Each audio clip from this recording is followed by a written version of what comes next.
सल्तनत काल में आपका स्वागत है विद्यार्थी जी। तो सल्तनत काल का पहला टॉपिक हम पढ़ेंगे गुलाम डायनेस्टी, गुलाम राजवंश, जिसकी स्थापना गुलाम राजवंश की स्थापना 1206 में हुई थी और ये गुलाम वंश का अंत हो गया था 1290 ईस्वी में। इसके संस्थापक थे कुतुबुद्दीन ऐबक। 1206 से 1210 तक इन्होंने शासन किया था। एक बात मैं आपको बता दूं कि ये कुतुबुद्दीन ऐबक मोहम्मद गौरी के गुलाम था। मोहम्मद गौरी का गुलाम था, जिन्होंने 1206 में स्थापना करा था गुलाम राजवंश का। संस्थापक कुतुबुद्दीन ऐबक था और इसकी राजधानी लाहौर थी। एक बात मैं आपको यहाँ बता दूं कि मोहम्मद गौरी के भारत में कुल 4 गुलाम थे, जिसमें पहला था कुतुबुद्दीन ऐबक, जिन्होंने गुलाम वंश की स्थापना करी थी। दूसरा था बख्तियार खिलजी, जिसने नालंदा को ध्वस्त वगैरह किया था, तोड़फोड़ किया था, कुछ किताबें लेकर गया था, बाकियों को जलाया था। पूरी तरह से नालंदा विश्वविद्यालय नहीं टूटने पे मिट्टियों से ढकवा दिया था ये बख्तियार खिलजी, पापी लोग। और तीसरा था आपका यालदोज, चौथा था कुबाजा। तो ये मोहम्मद गौरी का 4 गुलाम था, जिसमें पहले गुलाम के बारे में मैं आपको बता रहा हूँ, कुतुबुद्दीन ऐबक के बारे में, जिसकी राजधानी लाहौर थी। 2.5 दिन का झोपड़ा का निर्माण करवाया था। कुब्बत उल इस्लाम मस्जिद का भी कुतुबुद्दीन ऐबक ने ही निर्माण करवाया था। कुतुब मीनार का निर्माण भी शुरू करवाया था कुतुबुद्दीन ऐबक। कुतुबुद्दीन ऐबक की उपाधि दी गई थी लाख वक्स की, लाखों का दान करने वाला। लाख वक्स कहा जाता था लाखों का दान करने वाले को। तो कुतुबुद्दीन ऐबक को ये उपाधि उस समय मिली थी 1206 से 10 के आसपास में। हातिम की उपाधि दिया गया था कुतुबुद्दीन ऐबक को। कुरान खान की भी उपाधि दिया गया था, क्योंकि कुरान को बहुत दिल से कुतुबुद्दीन ऐबक पढ़ता था और कुरान की हर बातों को ये अपने जिंदगी में अमल करना चाहता था। लेकिन एक बात तो कुरान में ये नहीं लिखा हुआ है कि पूरे कत्लेआम कर दो, लेकिन ये शासन और सत्ता के चक्कर में इसका उल्लंघन किया था। इसके दरबार में रहते थे मिनहाज उल सिराज, इसके दरबार में रहते थे मिनहाज उल सिराज, और उनकी पुस्तक थी तबकात नासरी। उनकी पुस्तक तबकात नासरी थी। और 1210 में इस बेचारे कुतुबुद्दीन ऐबक की मृत्यु हो गई। अब बेचारे कहें या क्या कहें, कमेंट में आप जरूर बताइएगा, क्योंकि भारत के लिए तो सब गंदा काम ही किया था, खतरनाक काम किया था, बेगुनाहों को मारा था, लोगों को डिस्टर्ब किया था, तंग किया था, मजदूर वर्गों को तंग किया था। तो 1210 में इसकी मृत्यु हो गई थी घोड़े से गिरने के कारण। पोलो खेल रहा था, पोलो, बताइए, गुलाम हो गया था, गुलाम था मोहम्मद गौरी का। राजा को देखा होगा भाई पोलो खेलते हुए, तो पोलो खेलते हुए घोड़ा से गिर गेलो के कुतुबुद्दीन ऐबक मर गेलो। 1210 में मृत्यु हो गई थी इसकी। और मकबरा इसका पूरा बहुत दिली इच्छा था, अरमान था कि मरने के बाद दफनाया जाए मुझे लाहौर में। तो इसका अंतिम इच्छा भी पूरा किया गया था, क्योंकि भाई गुलाम डायनेस्टी का राज शासक था, तो इसको लाहौर में दफनाया गया था। और एक चीज और कि इन्होंने कभी सुल्तान की उपाधि धारण नहीं किया था। कुतुबुद्दीन ऐबक ने कभी सुल्तान की उपाधि धारण नहीं किया था। यहाँ क्वेश्चन बनता है मेरे भाई, यहाँ क्वेश्चन क्या बनता है कि इनमें से कौन सा शासक ने कभी सुल्तान की उपाधि धारण नहीं की? तो आपका कुतुबुद्दीन ऐबक मार देना है ऑप्शन में। चलिए, इसके बाद इसका उत्तराधिकारी के रूप में बहराम शाह आया था, जो कि एक अयोग्य शासक था। उत्तराधिकारी ऐबक का था। 1210 से 11 ईस्वी तक रहा। इसकी माँ शाह तुर्कन का साया इस पर बना हुआ था, और ये एक अयोग्य शासक था। चलिए आगे चलते हैं। इसके बाद अयोग्य था तो फिर सत्ता शासन चलाने के लिए किसी को आप सेलेक्ट कीजिएगा ना। तो इल्तुतमिश को चुना गया। इल्तुतमिश को चुना गया। इल्तुतमिश का शासनकाल था 1211 से 1236 ईस्वी तक। 1211 से 1236 ईस्वी तक इल्तुतमिश का शासनकाल था। इल्तुतमिश को कहा जाता है गुलामों का गुलाम। गुलामों का गुलाम मतलब मोहम्मद गौरी का गुलाम था कुतुबुद्दीन ऐबक, और ऐबक का गुलाम था इल्तुतमिश। और सिर्फ गुलाम नहीं, इल्तुतमिश कुतुबुद्दीन ऐबक का दामाद भी था। गुलाम भी था और दामाद भी था। और अगला पॉइंट है इसमें, 1215 का तराइन युद्ध हुआ था, जिसमें इल्तुतमिश ने युद्ध किया था किसके साथ? यालदोज के साथ। मैंने आपको मोहम्मद गौरी का 4 दावेदार, 4 गुलाम मैंने आपको बताया था, उसमें से एक यालदोज भी था। और 1215 में तराइन का युद्ध इल्तुतमिश के साथ हुआ था। इल्तुतमिश ने खुतबा पढ़वाने का परंपरा चालू करवाया। खुतबा पढ़वाने का परंपरा इल्तुतमिश ने चालू कराया। सुल्तान की उपाधि धारण इल्तुतमिश ने किया। बदायूं का गवर्नर जिस समय था इल्तुतमिश, जिस समय राजा बनने के लायक नहीं उसको बोल सकते हैं, राजा बनने वाला था, उस समय बदायूं जो यूपी का एक जगह है बदायूं का गवर्नर था। आप सूबेदार भी उसको बोल सकते हैं। इल्तुतमिश उस समय था बदायूं का गवर्नर। और ईरान के खलीफा मुनतसीर बिल्हा से खिलौत की उपाधि भी धारण किया था। किसने?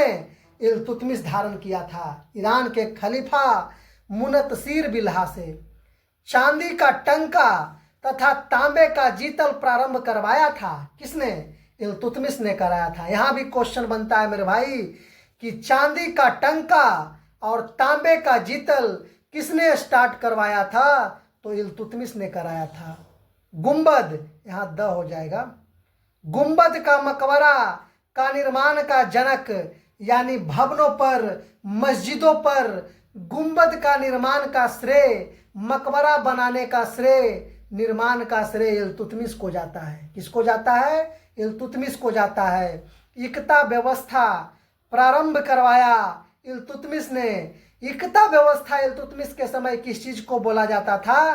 तो वेतन के बदले भूमि दिया जाएगा। वेतन के बदले भूमि दिया जाएगा, उसी को इक्ता व्यवस्था कहते थे उस समय। उसके बाद तुर्कान ए चिहलगामी चालीसा दल की स्थापना किसने कराया था? इल्तुतमिश ने कराया था। जो एक एडवाइजरी क्या थी? एडवाइजरी संस्था थी मेरे भाई, तुर्कान ए चिहलगामी। 40 सरदारों का एक संगठन था जो राजा को सलाह देता था। और उसके बाद 1236 में इल्तुतमिश की बैंड बज गई, मतलब मृत्यु हो गई 1236 में। तो फिर इसका उत्तराधिकारी, इसका पुत्र अयोग्य था।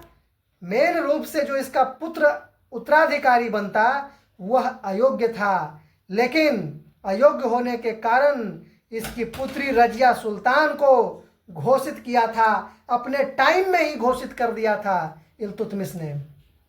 चलिए, उसके बाद रजिया का जो भाई यानी इल्तुतमिश का पुत्र था रुकनुद्दीन फिरोज, पूरा नाम रुकनुद्दीन फिरोज जो था, जो रजिया का भाई था, लेकिन वह एक क्या था?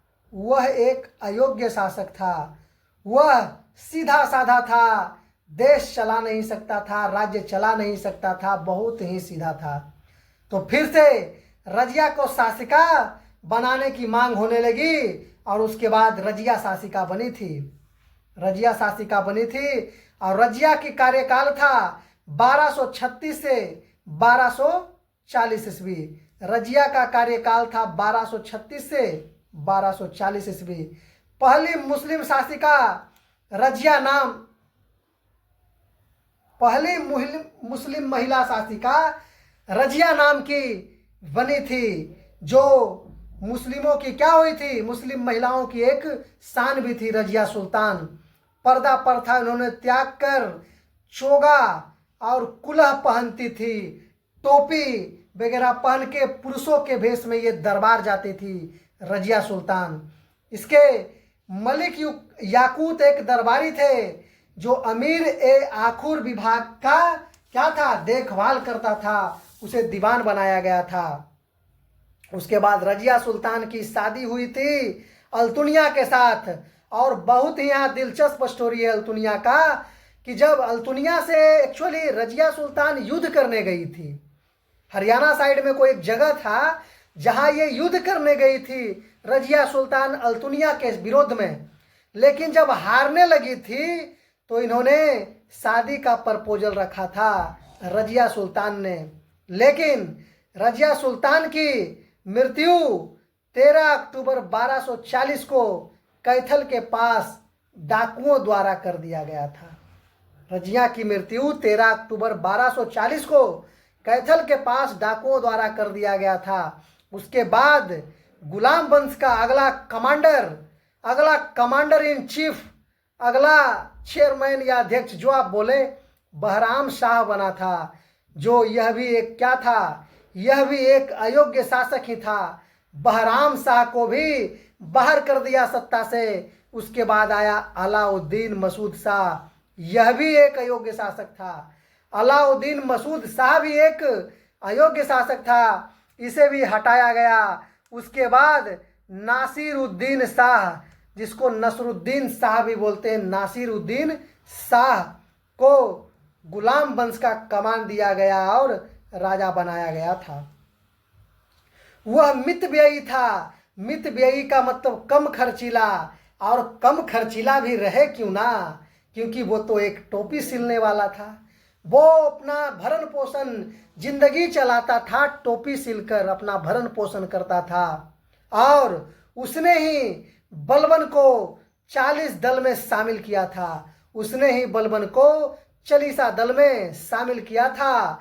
और बलबन को नासिरुद्दीन शाह ने उल्गू खां की उपाधि से सुशोभित भी किया था। उसके बाद यही टोपी सिलने वाला नासिरुद्दीन शाह की बेटी का विवाह बलबन से होता है कि बलबन ने अपनी पुत्री का विवाह नासिरुद्दीन शाह इस टोपी सीने वाला से कर दिया था।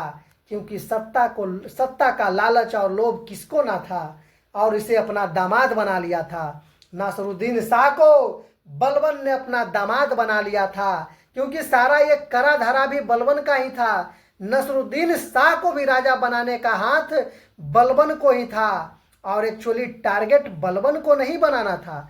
कुछ दिन बलबन को बैठा के दामाद उमाद बना के फिर दामाद जी अब आप हटिए, इतना जो मैंने चक्रव्यूह रचा था तो सिर्फ आपके लिए थोड़े ना रचा था, अपने लिए भी रचा था।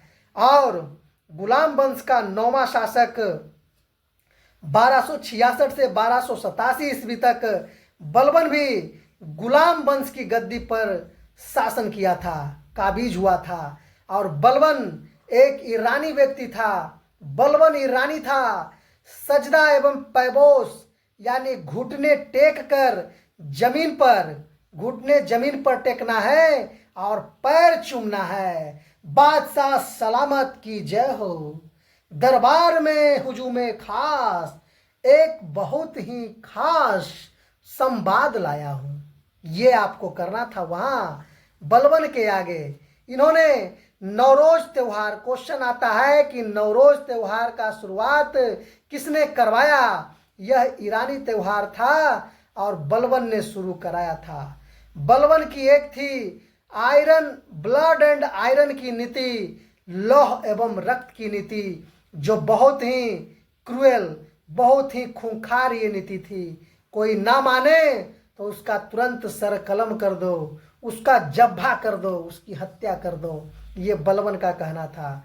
40 दल जो इल्तुतमिश बनाया था उसको खत्म करने का काम भी किसने किया था? ये बलबन ने किया था। और उत्तर प्रदेश में एक गढ़ मुक्तेश्वर है स्थान, जहां मस्जिद का निर्माण बलबन ने ही कराया था।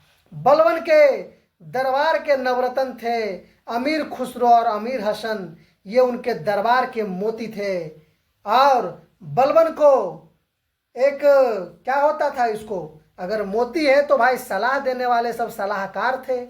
बलबन का मकबरा, बलबन का मकबरा शुद्ध इस्लामी पद्धति में निर्मित था। बलबन का मकबरा जो था, मकबरा तो बना था और भी इसके पहले लोग मरे थे उसका भी, लेकिन एकदम 100% प्योर इस्लामिक कल्चर में बनाया गया था। ये बलबन का ही मकबरा बनाया गया था मेरे भाई। चलिए अगला क्या है, बलबन के बाद आया था भारत में, यहाँ नोट एक तरह से है कि भारत में मकबरा का निर्माण शुरू इल्तुतमिश के काल में हुआ था। भारत में मकबरा निर्माण कार्य का शुरू इल्तुतमिश के काल में हुआ था, लेकिन 100% इस्लामिक जो बोले, इस्लामिक रीति रिवाज से ये बलबन के टाइम में मकबरा बनाया गया था। उसके बाद 10वां नंबर में कैकुबार आया था, जो एक यह भी क्या था, एक अयोग्य शासक था। इसके बाद क्यूमर्स आया था, जो अंतिम शासक था गुलाम डायनेस्टी का, और यह भी क्या था, एक अयोग्य शासक था। और इसी के बाद आपका खिलजी राजवंश की, खिलजी डायनेस्टी की स्थापना होती है मेरे भाई, जो कि आपको अगले वीडियो में, अगले टॉपिक में मैं आपको दूंगा। धन्यवाद।